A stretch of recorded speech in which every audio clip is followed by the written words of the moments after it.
But Dev, what of Oscar Piastri and Max Verstappen? As Owain said, any of these three drivers would have been deserving world champions for 2025. But how will they be feeling after the events of today's Grand Prix? I think knowing Max Verstappen a little bit, the way we have seen him as fans and content creators, he wouldn't give a damn.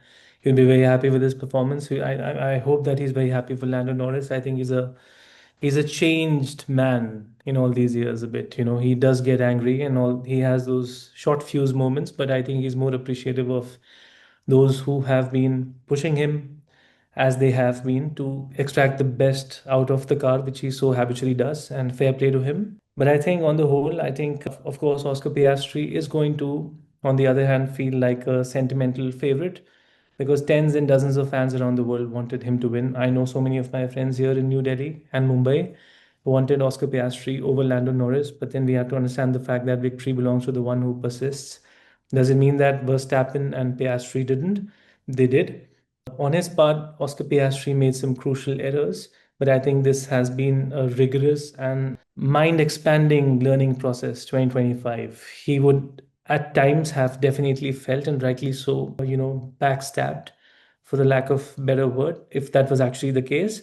But he would also then consider himself as the one in the wrong for making those critical errors, which had he not made, would have seen him as the other candidate when it comes to being a worthy world champion.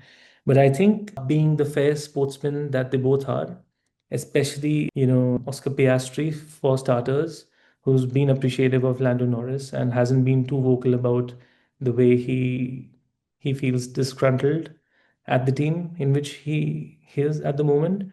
I think he would have congratulated Lando Norris long time ago. And Max Verstappen, fair play to him. I think let's face facts that his rise, his prominence, his consistency, which almost rang the death knell for McLaren this season. Let's face that. I think that made the season very exciting and gripping, for the lack of better word. And Verstappen did Verstappen things. At the end of the day, he is a multiple world champion. And I know that Lewis Hamilton's fans may still consider him in the wrong for what happened at this very track 4 years ago, but then he was never the person who put the gun on Michael Massey's head to have called such a terrible judgment, which did actually happen back in the day. So I would also like to bring in Lewis Hamilton here. He still is, in my eyes, an eight-time world champion, but at least Max Verstappen is half of that, four, and a worthy world champion. So I think they shouldn't complain. They've given us a titanic duel. They've given us a great season. And I think what was really fascinating, Ruby, is that all three drivers entered this season finale with the exact number of wins against their name, which is seven. So I think that was fantastic. Now that one has one more, it doesn't mean that Formula One didn't win. I think Formula One actually won with Lando Norris's great win, and what a worthy and what a deserving winner.